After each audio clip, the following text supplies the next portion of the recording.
Day 20 of our travel vlog. Cool, it's flying by. It is. 20 days so far. So, talking about flying by, we are looking to fly from London to Southeast Asia. We are. Now, we have to have a stopover, and there's two options. We do. So there's Dubai, exciting Dubai, Glamorous Dubai, or Kuala Lumpur, vibrant Kuala Lumpur. Yes. So this is the big decision, and we've done some research, haven't we? We have, and I think we don't know which one yet. So let's go through it and decide, shall we? Yes, we'll go through it together. We have some notes from wonderful technology these days, isn't it fantastic? So I think the first thing that came to mind when I started looking at flights with stopovers, well, no, once we decided we were going to be staying for about 4 weeks in an area, it was simply a flight from London to that destination. Yes. So I checked out both. I checked out the price to get to Dubai and the price to get to Kuala Lumpur. And surprisingly, Kuala Lumpur were cheaper flights. And it's further away. Which that's why it was a surprise to us, Madness. because it's obviously a different flight path, or I'm not sure why. Or maybe it's a less travelled destination. Maybe more people are going to Dubai so they can charge more money. Who knows? Maybe because Dubai is an expensive place, they think, well, right, we can put the prices up for these guys. Yes, that's Who true. knows? Yeah, that is true. So that was the first thing that I sort of that was highlighted to me as I was looking at flight prices. Another thing where I have a slight advantage over Patrick is I've been to Dubai. I've been to Dubai several times. I used to go out there for work, so I used to work there. Now, whilst that's not the same as exploring an area leisurely, yes, I do have a bit of an idea of what Dubai has to offer and how it feels to be there. I've no idea about Kuala Lumpur. Never been there. I'm expecting a slower pace of life in Kuala Lumpur than Dubai. Okay. I don't know why. I just am. Okay. So we shall see. Let's see what I think we found out. Yeah, they're two very different destinations, aren't they? So obviously the first thing, which is probably comes to everybody's mind, is finances and the cost of living. Yes. In each area. Which is a big thing when you're travelling slowly. Yes, well, when you want to spend a month you're somewhere. Spending a lot longer in an area. You're not just flying in and flying out. So the cost of living is a biggie, really. Yeah, it's really important. And from our research, for Patrick and I to go out, for instance, for an evening meal with a bottle of wine, it's basically going to cost us 3 times more to do that in Dubai as it will in Kuala Lumpur. That's mad, isn't it? 3 times more, that's a lot, isn't it? And I think a lot of that is, or a big part of that is to do with the alcohol restrictions and taxes in Dubai. Am I right in thinking that alcohol is illegal actually in Dubai? Mm-hmm. But they license certain areas that they can sell it to foreigners. Is that correct? Tourists, yes. Yes, it is. Well, because of their religious beliefs, they are non-alcoholic country. But like you say, and very strict on it, I believe. Very strict. You can't walk along the street and be drinking anything. I mean, you can't even buy drink in a supermarket. They don't sell alcohol in the supermarkets out there. Not like Cannes then, and Monaco. No, well, anywhere in the world. Yeah. So you simply can't buy it. So you have to usually go into a hotel where there is licensed premises in there. But to even just go out for a meal in Dubai, most venues are alcohol free. So I'm just simply on that and how we like to live our life. We love eating out. And I do like a glass or two of wine with a meal. So do I. So that's the thing, because we are drinkers, and that's part of the pleasure for us of having a nice meal. You are quite restricted in Dubai, and it's a lot of money. It costs a lot of money.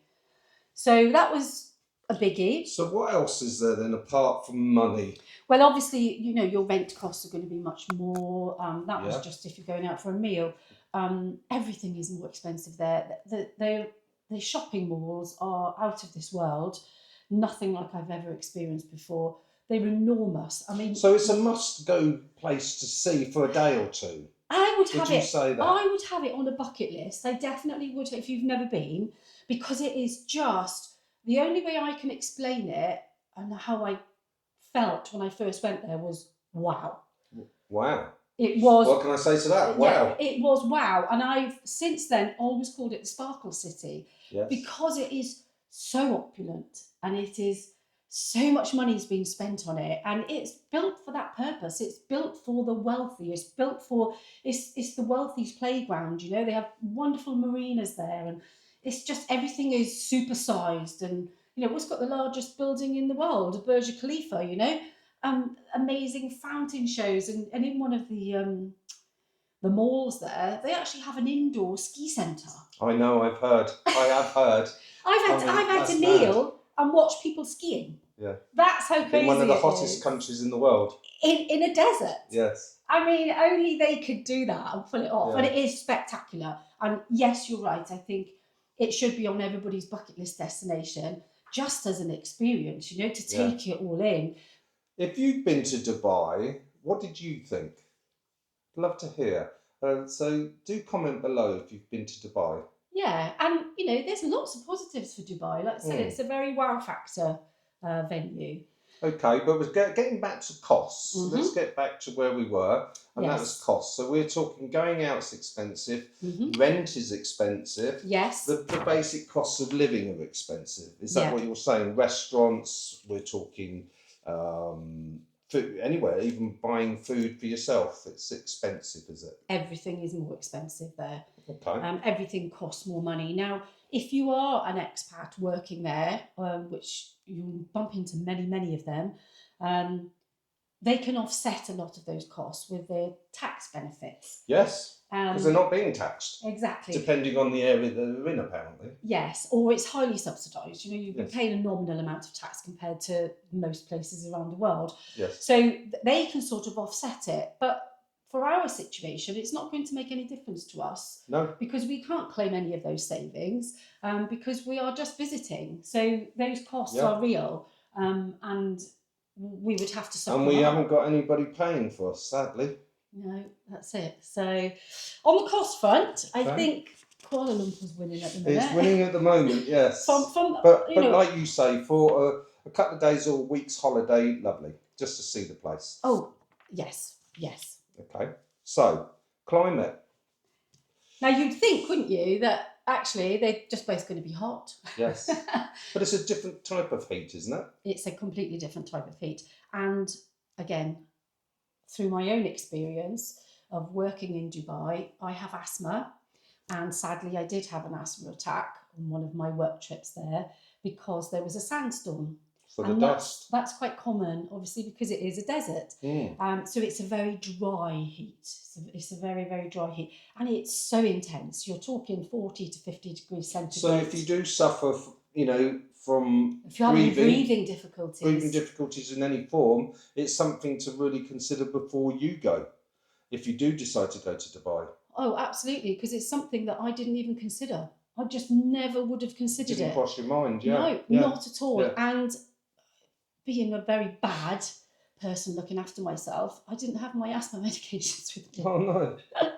So, that was a bit of a panic. Luckily, I was with a team of nurses because that's what I used to do, recruit nurses. So I was lucky I was in the right hands and we managed to get what I needed. But it was just something I never even thought about. And comparing that climate to Kuala Lumpur, our research is telling us that it's more of a tropical climate in Kuala Lumpur. So you will get downpours of rain, and so there'll be a mixture rather than that intense dry heat. It'll be interesting to see how you feel between the two, won't it?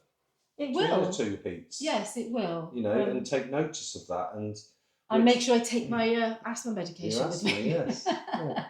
They'll definitely be coming along. So in the notes, it's saying obviously Dubai, you have to have aircon. It's essential all year round. Yeah, every day of the year, the aircon is on everywhere. You just can't stay out in the heat. No, you can't bear it. See, that's a consideration for me because I'm not really a shopping mall person.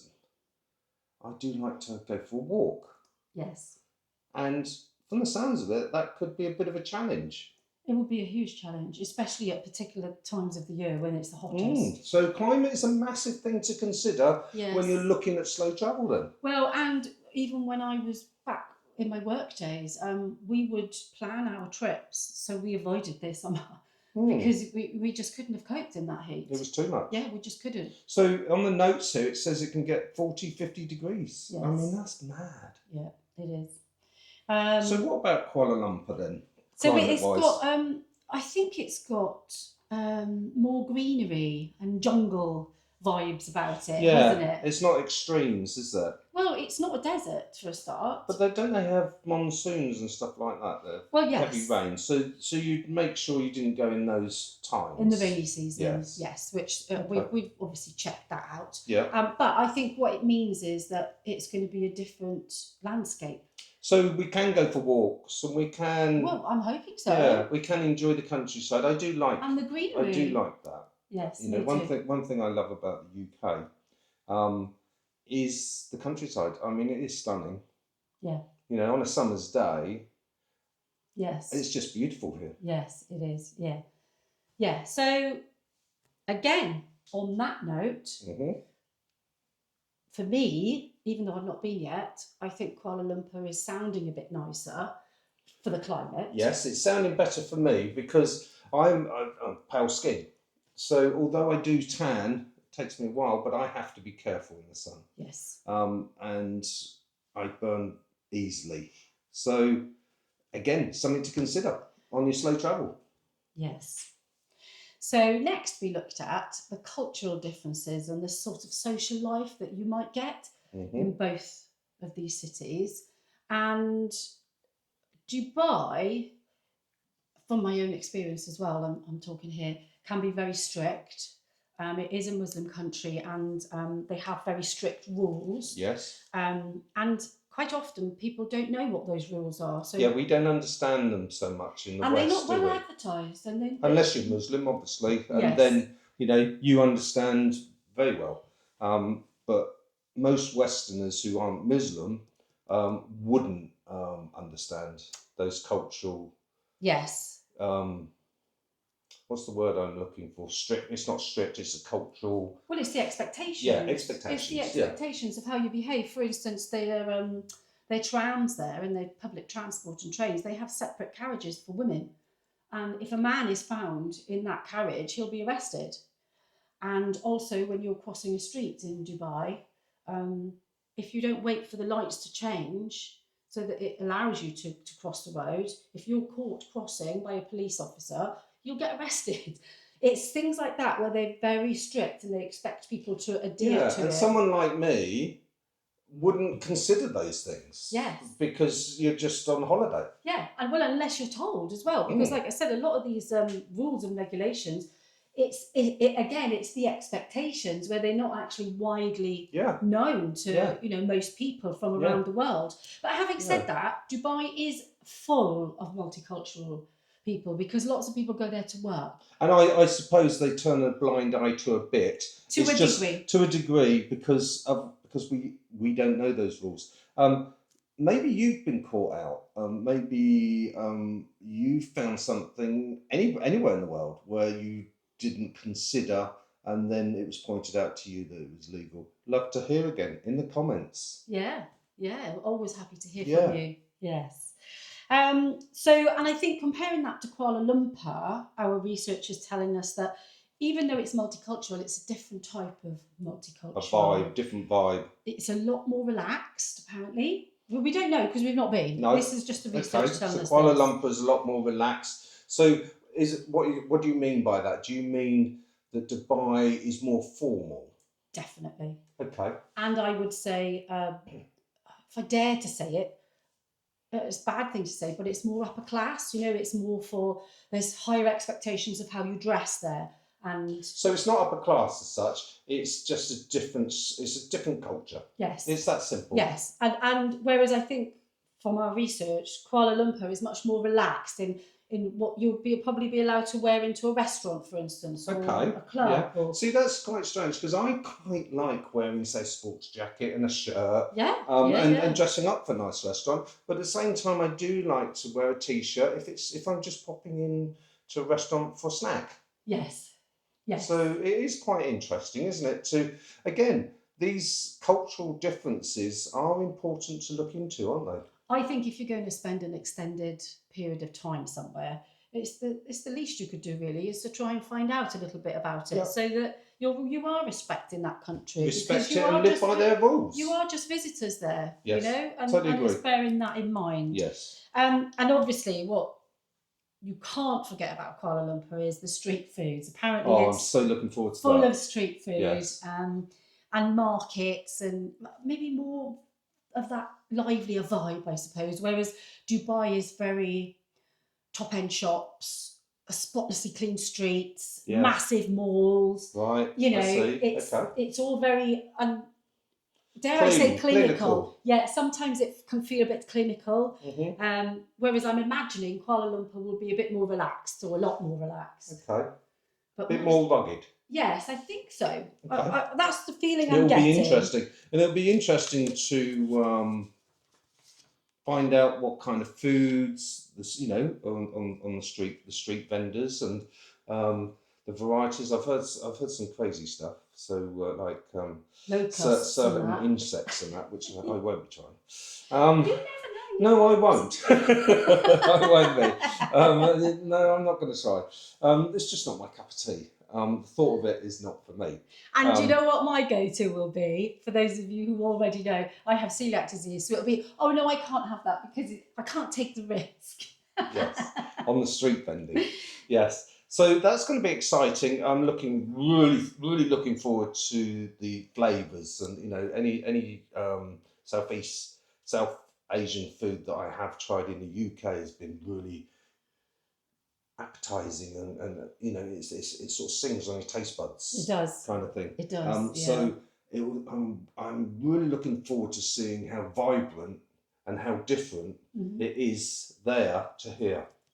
It's much better. Oh, I think it will be. Yeah. I think it will be. So that's a big thumbs up for me. Yeah, me too. So what's next, Deb? So in our research, it did talk about work and visas. Now, obviously, that's not going to be relevant for us. With us, it's not. No. But it might be with some people. Yes, but if you are interested in working in either one of these places, I think Dubai probably comes out the winner in this one, only because of the tax benefits. Depending on what you're making your money at. Because...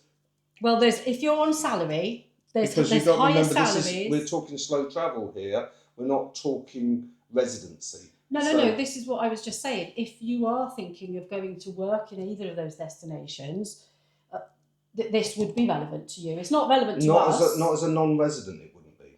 This is the thing. If you were going to work there, but slow travel... Yes. Yeah, you're still a holiday maker. You're on a holiday visa. So if you want to work in any country... Yeah. Apart from digitally, you have to get permission. Yes. Yeah. Sorry, it's just, it's me getting it right in my head, understanding what we're talking about. Yeah, and I'm just reading the research that I found out, and it's basically saying that if you want to go there and work, that Dubai comes out the winner. Right, I see. Okay. Because the salaries there are much higher than in Kuala Lumpur. Yes. You can offset a lot of it with the tax benefits. Yes. That's why it comes out as a winner. I see. But it is irrelevant to us and our situation and for what we're doing, because we're not... because I noticed on the notes it says most visas are tied to employment. Yes. So they won't give you a visa unless you have a job. Yeah, so you would need to, if you wanted to work out there, you would have to look for employment before you went. That's in Dubai, definitely. Yes.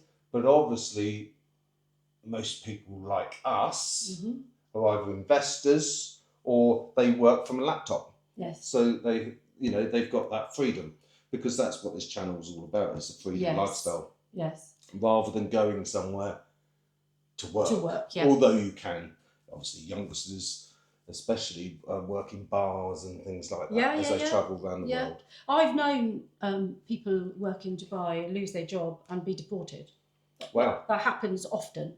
Okay. They are super, super strict. Okay, so what on about that. Kuala Lumpur? So Kuala Lumpur, there's a slower job market for expats if you did want to work there, unless you're in a really specialised industry. The wages are less. Minimal. Yeah.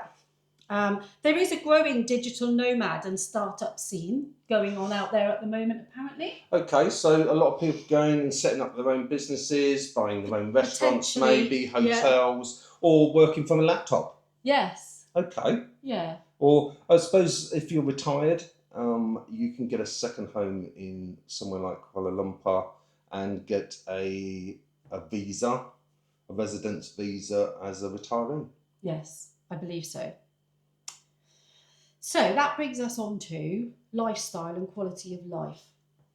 Yes, which, when you think about it, is the most important thing in life.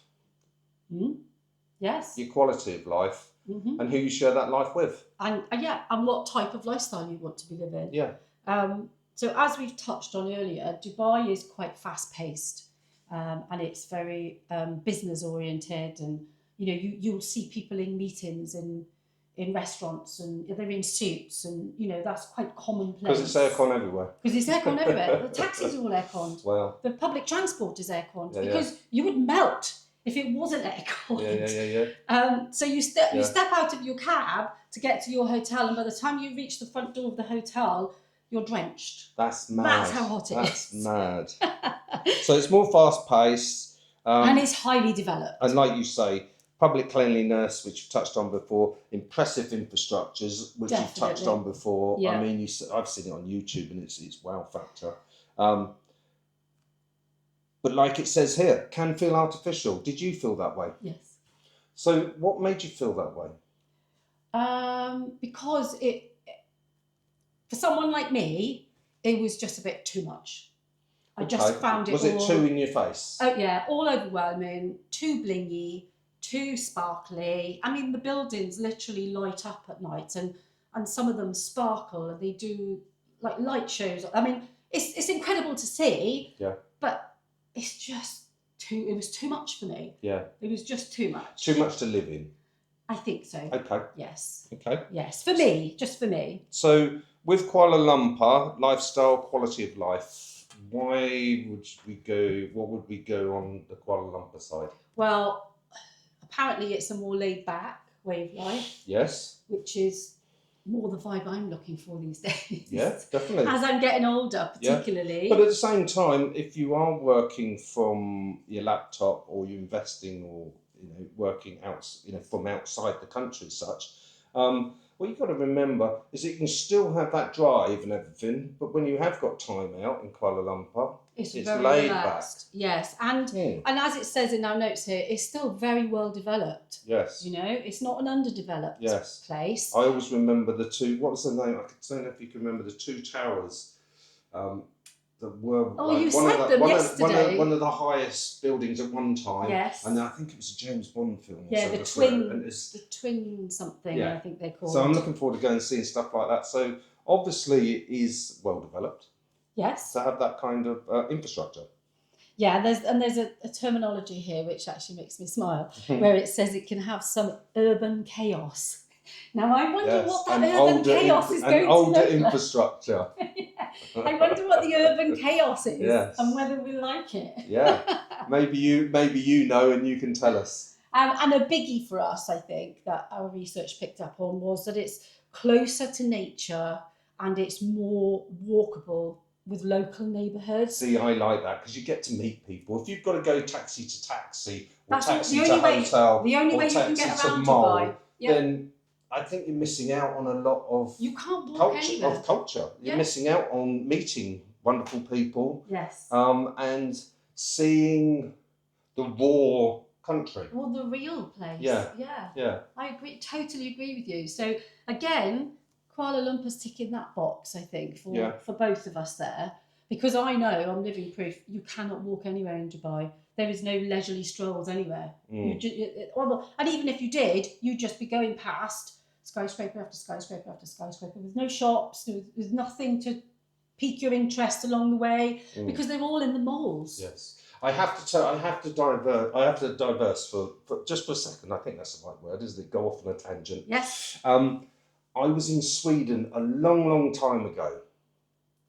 I mean, you'd fit in there. You look quite Swedish. So it was probably 30 years ago, something crazy like that. Yeah.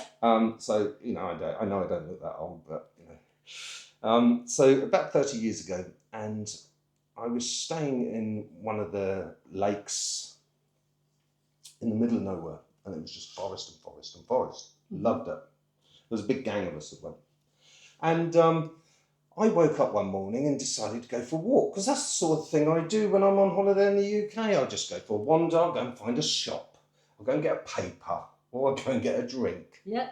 I walked and walked and walked and walked, and then I walked a little bit further. No shop. Wow. So there was nowhere to walk to. And in all that beautiful countryside, and it was the laugh of the area within a day or two, because someone had seen me walking, and it was that crazy Englishman. Yeah. There was a crazy Englishman gone for a walk. Yeah, without a backpack or hiking shoes and supplies. Yeah, so I can kind of imagine how hard it would be for me. Yes. To not be able to just go and have a walk. Yes. Yeah. So I think that's a tick for Kuala Lumpur, isn't it? So that you can get out and about. So what's our next one? Well, there's only a couple more. The next thing our research gave us was the digital nomad friendliness. Yeah. How people feel about you being there and doing what you do. So the local culture accepting you, is that what you mean? Well, and what facilities they've got. So Dubai, for instance, have got excellent internet. Yep. They are so advanced and equipped with every gadget you can think of. It's all about business. It's all business related. Yep. And you can find co-working spaces easily. I've been into hotels where, there's designated rooms and you don't have to pay. You can just turn up there with your laptop. Okay. So it's very friendly in that sense in Dubai that, you can just work from your hotel. And they'll give you a space to work in, Yeah. So... and I've seen that, but it's still very expensive to live there long term. Okay. And Kuala Lumpur, as we've already said, it's cheaper living, and it does have a solid internet. Now, what difference that's going to be? That's probably like us, because the internet isn't great in the UK all the time. Yes. But you would class it as a solid internet service as a rule of thumb. Yes. Now, on the internet, I'm actually looking at Elon Musk Starlink tablet. He just brought a tablet out, which has got Starlink in it. So that you don't need Wi-Fi. So you've got internet wherever you go in the world. That sounds amazing. And it's from my research so far, we're only talking about 150 to maybe £200. Well, it's a tablet. Might be worth an investment. So we did consider Starlink originally, but it was too bulky. We bought one, didn't we? We bought a Starlink. And it was too bulky to travel. It was so this new gadget might be the answer. So if we do get one, we'll do a review on it. Yeah, we will. Because it's stuff like that that's really important, your internet. And I want to look into eSIMs, which are internet. Yeah, again, that's just an e-app. But the internet is really important, obviously, if you need to get onto your laptop like we will. Yes. And the last thing is travel access. So Dubai is a global aviation hub. So lots international airport. It's a massive international airport, and there's so many flights coming in and out of there because, like we've already said, you've got business people just flying out there to do business. Yeah. You have workers flying out there. It's a massive international airport. Okay. And Kuala Lumpur is easy and cheap access to the rest of Southeast Asia. That's how Kuala Lumpur is seen. It's a good place to start. Yes. For your future travel. Yes, and I think when I did look at the flights, it was much cheaper for us to go London to Kuala Lumpur and then separately from Kuala Lumpur to, I I think Bali is where we're going to go from Bali, there, isn't it? Australia, anywhere. But I think the prices are so reasonable flying out of Kuala Lumpur. Yes, isn't that mad again? Yeah. Yeah, I suppose that it has to be affordable for the locals. So For all, yeah, for everyone. Exactly. So just because you're a foreigner in that country, you're getting the same prices as them. Yeah. I wonder if it affects us though, whether we've got to have something we're looking into is if we've got to have a flight booked to leave the country for the visas. I think a lot of the visas that they do stipulate that you have to prove your before exit before you even go in. Yes. So that's something that we need to look at, isn't it? How we can get an exit flight without being in the country. Now, I think I've got a way around it. What do you mean? You can book a flight anywhere. Yeah, but if you're booking from outside the country, it might be a higher price than booking whilst you're in the country. Oh, I don't know. I don't know. Could it happen? I think it's possible. And if you use a VPN, it's another internet thing. Mr. Technology here. Well, only just. But if you use a VPN, your IP address shows up as wherever you want it to show up. So it could be Kuala Lumpur. Oh, I see. So you think they offer cheaper flights? I could book from here. But they would think. And the technology and the websites and everything think that I'm from there. It's just whether they would need an address. Okay.